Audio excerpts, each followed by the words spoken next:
Chapter 70. Chloe had become a new member of the Citadel, and she was slowly getting accustomed to her new life there. Both she and Hinata, not wanting to be a bother to Rimuru, threw themselves into the management of the multiverse, assisting Agni and Runa. Occasionally, they even trained with the saints they had befriended. Well then, Chloe, I'll be going with them, Hinata waved as she led a group of 100 saints toward one of the gates. Chloe waved back, a smile on her face. After discovering Hinata's existence within Chloe, Rimuru spared no expense in creating a body for Hinata to inhabit. Fortunately, transferring her was straightforward since she was merely a soul clinging to Chloe. It would have been a bigger problem if she had been permanently attached. Chloe made her way towards the building where Rimuru resided. She gazed up at the towering structure, which resembled a modern skyscraper from Earth. To Chloe, the building appeared surreal.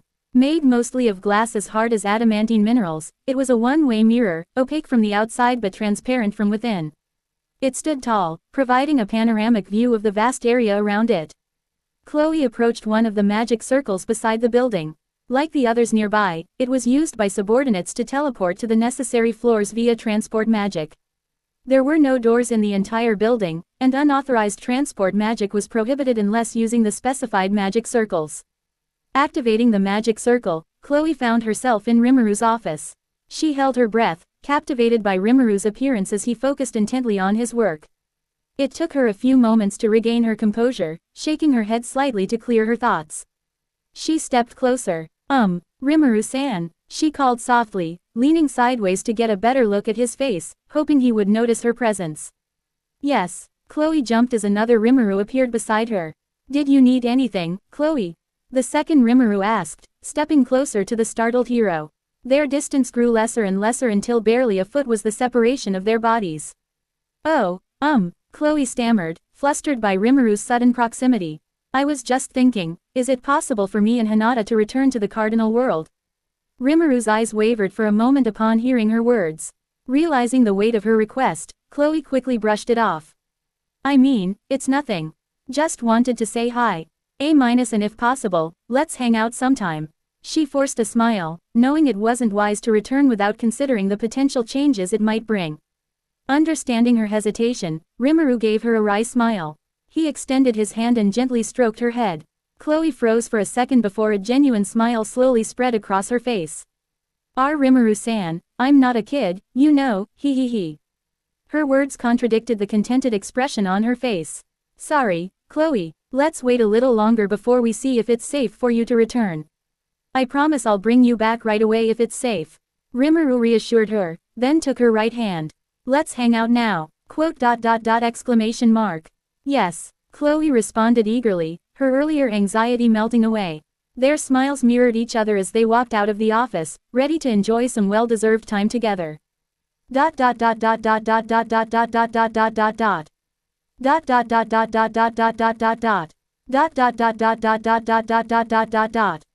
And you're sure nothing bad will happen? Rimuru asked, his voice tinged with concern. Nothing that you haven't done anyway, Veldanava replied, laughing heartily. Rimuru glared at him, but Veldanava just shrugged it off. Since when did you become so cautious, anyway? It's so not like you. Rimuru didn't answer. Or rather, he didn't want to answer. The time was drawing near when the Star King Veldanava would reach the end of his life. Rimuru wished for anything but that to happen. However, he knew that if he intervened, something much worse could happen in the future, something unknown to them both. Yeah, this isn't like me at all. Rimuru smiled bitterly. Anyway, thanks for your time. I'll come back to the cardinal world tomorrow. Let me meet her when I visit, okay? Oh, of course. Just don't get jealous of her beauty, okay? She's mine. Veldanava grinned. Rimuru rolled his eyes. He could already guess what she would look like based on Milam's appearance and Veldanava's boastful nature. Yeah, he replied dryly. The next day, Chloe, Hinata, Velgrind, and Rimuru prepared to return to the cardinal world. Of course, Rimuru didn't leave the citadel unattended, a parallel existence of himself remained to watch over the place. You three can go meet your vampire friend. I'll go meet up with my brother. Velgrind flew towards the east, while the trio headed west. I can't wait to see Luminos-san. Chloe smiled brightly as she and Hinata rode a large dragon lord they had met along the way. Out of fear for its life, it remained still wishing for them to simply pass on itself. Unfortunately, the trio decided to use it as a convenient vehicle instead. It is nice to see Luminos-sama again, even if she doesn't know about us yet, Hinata nodded, reminiscing about her time as a crusader and knight captain. Good for you too, Rimuru remarked, flying or more like floating beside them in a sitting position, his legs crossed. We're almost at night, Rose. They land in the forest, not wanting to alert them to the appearance of the dragon that was not part of the matter. As night fell, Luminos sat in her beautiful garden, sipping tea. The garden, covered in the rare flower night rose, lent its name to her entire castle.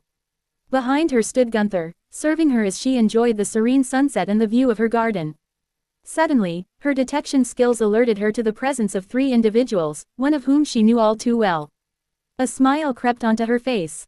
What took you so long, idiot, she murmured under her breath, mentally preparing herself for the encounter. Hey, Luminos, Rimuru waved as he approached. She turned to see him, and her smile faded slightly as she noticed 2 other women with him. The long-haired one beamed at her, while the short-haired one seemed more reserved. Rimuru, who are they? Luminos asked, raising an eyebrow. Rimuru tilted his head, turning around to see whom she was referring to. Ah, they're friends who wanted to see you. Taking this as a signal, Chloe and Hinata stepped forward to introduce themselves. Hey, Luminos, Chloe greeted her brightly, as if she were meeting an old friend. Chloe, she still doesn't know you, Hinata sighed, admonishing her companion. Luminos-sama, it is nice to meet you. I am Hinata Sakaguchi, and this is Chloe Aubert. She bowed and gestured to Chloe. And why would you like to meet me? Luminos asked, her gaze scrutinizing the 2 women. Care to explain? Yes, Hinata began, and the trio sat down with Luminos. Gunther placed 3 new cups and served the visitors tea, anticipating a long conversation. Rimuru even took out some snacks, offering sweets of various kinds. Hinata and Chloe explained who they were, why they were there, and how they were connected to both Rimuru and Luminos. Chloe spoke of their friendship, and Hinata of her future role as a subordinate in a religion Luminos would create. Is it okay to tell me all this? Luminos asked, looking concerned as she turned to Rimuru. How will everything go now that you've told me this? Don't worry about it, I've basically ruined the timeline anyway, Rimuru laughed, trying to reassure her. As long as you follow through, there won't be any problems. But why would I need to create a religion and relocate? I already have Night Rose, Luminos gestured to the garden and the grand castle behind her. Rimuru and Hinata sighed, while Chloe let out a dry laugh. No one responded to her question directly. Anyway, these 2 want to chat with you, Rimuru said, changing the subject.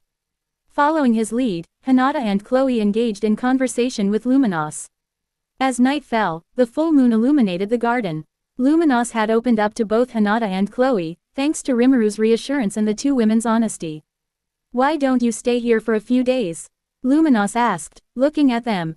If they were indeed her friends from the future, she wanted to spend more time with them. Hinata and Chloe turned to Rimuru, silently asking for his permission. Rimuru held back a laugh. It was almost like children asking their parents for permission to stay overnight at a friend's house. No need to ask me. You can stay as long as you want. Chloe beamed, hugging Rimuru tightly. Luminos' eyes twitched slightly at the sight. Hinata noticed and sighed internally. Damn womanizer even got Luminos-sama. As Gunther guided Hinata and Chloe to their rooms, Rimuru was about to follow when a hand grabbed his clothes, stopping him. Not you. You have to make it up to me for wasting our time, Luminos said, her eyes locking with his. Weren't you glad to meet them? Rimuru teased, leaning closer and holding her waist. Luminos hitched her breath, taking in his scent as he pulled her closer. In another time and place, maybe.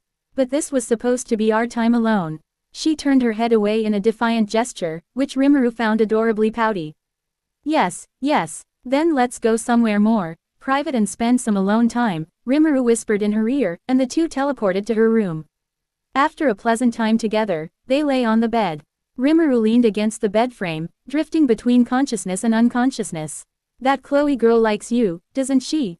Luminos tapped his chest as she leaned on his shoulder, the blanket covering her just above her chest. It's pretty obvious too. Don't know about Hinata, though. She seems conflicted. Rimuru simply nodded. Chloe seems very attached to me for saving her from all those other timelines. Personally, I wish that if she ever confess, it would be because of the me right now. He shook his head, recalling the black-haired girl. So, you like her? Luminos stared at his face, scrutinizing his reaction. Rimuru knew what she was doing and stared back. Their eyes met, Luminos' crimson and blue eyes with Rimuru's golden ones. Well, Rimuru patted her head, not as much as you. He joked, partly to ease the tension and partly to answer her question. My, Lumi-chan is getting jealous. He playfully grabbed her cheeks. Luminos frowned, holding his hands and not letting go. That's right, I am jealous. Rimuru's eyes widened slightly, a glint of curiosity and interest flashing for a moment. Luminos had already done things that were more or less what lovers do. She has indirectly already confessed, in the most unconventional way, but reasonable for someone of her personality. Rimuru was taken aback for a few seconds before regaining his calm. That's unusual. You normally don't say these sorts of things, Lumi. He raised his brow, quizzical about her change. Luminos grumbled under her breath before continuing. I let Velgrind be your lone lover because you two seemed really close, but if a newcomer has a chance with you, then all restraints I have don't matter. Truthfully, Velgrind and I already had a chat about this before, and she is okay with it. She pulled his head towards her and kissed him for several minutes. Pulling back, they stared into each other's eyes. Luminos' eyes glowed with deep colors, ones Rimuru really liked. I love you, Rimuru. Even if the me of the past didn't feel the same, that doesn't change how I feel in this moment. Right here, right now, I am deeply in love with you. She then pulled him in again, this time biting his nape and closing her eyes to enjoy the flow of magicules. Meanwhile, a black-haired woman, known for traveling the multiverse as a hero and savior, watched the intimate moment between the demon and the vampire. Using the abilities she had honed in battles with formidable foes, she ensured her voyeuristic endeavor went unnoticed. Ha tilde, Rimuru-san, she murmured to herself. To be continued.